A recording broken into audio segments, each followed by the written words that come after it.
કે આ ચા તમે નો પીતા, આમાં ઝેર નાખેલું છે। એટલે પેલો ચા મૂકી દે એટલે પેલી કહે છે કે તમે ચા પી લ્યો ને ઠંડી થઈ જશે, તમે ચા કેમ નથી પીતા, તમારા માટે સ્પેશિયલ બનાવીને લાવીશું।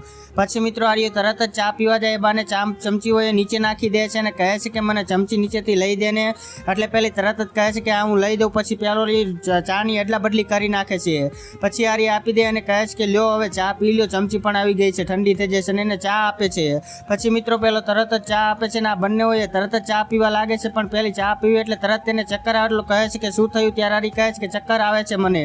એટલે તેરી તરત જ બેહોશ થઈ જાય છે અને પછી પેલી નોકરાણી કહે છે કે જોવો ને હું તમને કહેતી હતી ને કે આમાં ઝેર નાખેલું છે। એટલે પેલો કહે છે કે આ બધું શું થયું ને શું થયું, પણ મિત્રો નોકરાણીએ જે કહ્યું એ જાણતા પહેલા હેમા લક્ષ્મી આજે જે કોઈ આ વિડીયોને લાઈક કરી, ચેનલ સબસ્ક્રાઈબ કરે અને ઘરમાં કદીએ ધનની કમી ન રહેવા દેતા અને કોમેન્ટમાં જય માતાજી જરૂરથી લખતા જજો। દાસો મિત્રો એવું થાય છે કે પેલી નોકરાણી કહે છે કે તમારી પ્રોપર્ટીને બધું હડપી લેવા માટે આર્યના આશિક સાથે વાતો કરતી હતી ને એ બધું હું રહી જોઈ ગઈ હતી ને તમને હકીકત કહેવા માંગતી હતી। પછી પેલો પણ એ નોકરાણીનો ધન્યવાદ માને છે।